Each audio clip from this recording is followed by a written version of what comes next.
আমার দলকে থেকে যদি নমিনেশন দেওয়া হয় তাহলে এবছরের বিজয় হবে একটি চানার মতো দৃষ্টান্ত। আজকে যদি বিএনপির নিজস্ব প্রার্থী না আসে, বিএনপি অনেক পিছিয়ে যাবে। রাজনীতি আমাদের রক্তের মধ্যে, সমাজ কল্যাণ আমাদের রক্তের মধ্যে, শহীদ জিয়া পরিবার আমাদের ভালোবাসা, ভালো লাগে। দীর্ঘ 17 বছরের লড়াই সংগ্রামে পিরোজপুর প্রত্যহ জাতীয় সংবাদ মাধ্যমে পিরোজপুরের নাম লড়াইয়ের খাতায় উঠেছে। টিভি অথবা যে কোনো মিডিয়া আপনি দেখবেন, এটি সম্ভব হয়েছে আমাদের নেতাকর্মীদের ঐক্যবদ্ধতা। আমরা পিরোজপুরের অঞ্চলের মানুষ। হ্যাঁ, আপনি বলতেই পারেন বিএনপির সৃষ্টির পর থেকে এখান থেকে কেউ বিজয়ী হয়নি, নানা রকম ইকুয়েশনের কারণে হয়তো বিজয়ী হতে পারেনি। কিন্তু এবছরের প্রেক্ষাপটটা একান্তই ভিন্ন। আমরা যেমন আন্দোলন সংগ্রামে আমাদের যুব সমাজ সহ আমরা অন্তর্ভুক্ত ছিলাম। জুলাই বিপ্লবে মানুষের যে আকাঙ্ক্ষা, সেই আকাঙ্ক্ষায় বিএনপি অন্তর্ভুক্ত এবং পিরোজপুর অঞ্চলটিকে আমরা সেভাবেই সাজিয়েছি। আপনি পিরোজপুরে মিছিলের কথা যদি বলি, উৎসাহী 1 আসনের মিছিল আমরা 5-6 তারিখে দেখিয়েছি। পিরোজপুরের ইতিহাসে সর্ববৃহৎ মিছিল হয়েছে। তাহলে পিরোজপুরে আনাচে গানাচে প্রতিটি ওয়ার্ডে আমাদের নেতাকর্মী রয়েছে। যে ছাত্রদল ছিল সে আজকে মূল দলের নেতৃত্বে রয়েছে, যে যুবদল ছিল সে ওই অঞ্চলের চেয়ারম্যান হওয়ার যোগ্যতা অর্জন করেছে। অর্থাৎ আমাদের একটি নেটওয়ার্ক তৈরি হয়ে গেছে।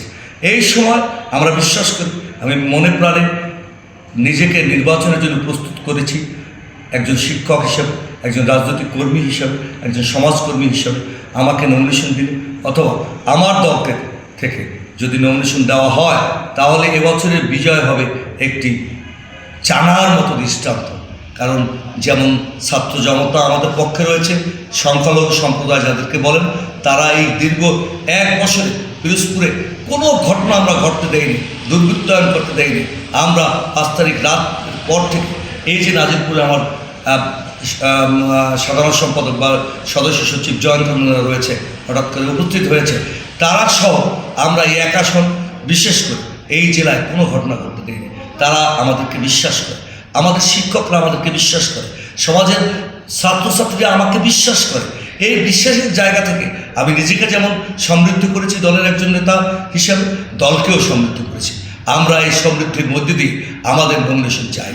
আমরা চাই এখানে আমার দলের পক্ষ থেকে নমিনেশন দেওয়া হোক এবং সেখানে যদি আমি বিবেচনায় আসি, সামাজিক, রাজনৈতিক, পারিবারিক কারণে আমি বিজয় নিয়ে আসবো ইনশাআল্লাহ। নেতাকর্মীদের নিয়ে এ বিশ্বাস আছে এবং সেই প্রেক্ষাপট প্রস্তুত রয়েছে। এর বাইরে দল সিদ্ধান্ত যা নেবে, আমরা সকলে শহীদ জিয়া পরিবারের সকল সিদ্ধান্তের সাথে একমত, যখন যে সিদ্ধান্ত নেবে। আজকে যদি বিএনপির নিজস্ব প্রার্থী না আসে, বিএনপি অনেক পিছিয়ে যাবে। বিগত দিনে চোটের প্রার্থী থাকার কারণে আমরা যে পিছিয়ে গিয়েছিলাম, আমরা চেষ্টা করেছি সম্মিলিতভাবে সেখান থেকে উত্তরণ হতে, আমাদের সময় লেগেছে। আজকে যদি আবার আমাদেরকে না দিয়ে যদি বাইরের চিন্তা দল করে, তাহলে জাতীয় আন্তর্জাতিক রাজনীতির কথা বলবো না, এখানে বিএনপি অনেক পিছিয়ে যাবে।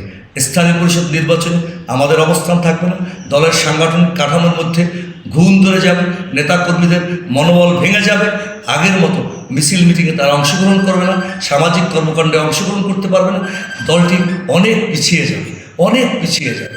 আমি আমার দলের মাননীয় চেয়ারপারসন, যিনি আমাদের সব কথা জানেন, আমার কথা জানেন, দলের কথা জানেন। আমরা যেমন জেল খেটেই শান্ত হইনি, আমরা যেদিন জেল থেকে বেরিয়ে এসেছি তার পরের দিন আবার মিছিলে অংশগ্রহণ করেছি। আমরা আহত হয়ে ক্ষান্ত হইনি। আমি যেদিন পিরোজপুর শহরে আহত হয়েছি তার পরের দিন 2 দিন চিকিৎসার পর আমি আবার কিন্তু ফিরে এসেছি মিছিলের আঙিনায়।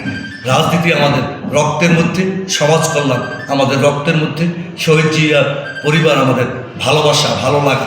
শহীদ জিয়ার হাত ধরে 38 সালে সেই গাবগাছিয়া নামক স্থানে আমরা এই রাজনীতি শুরু করেছি।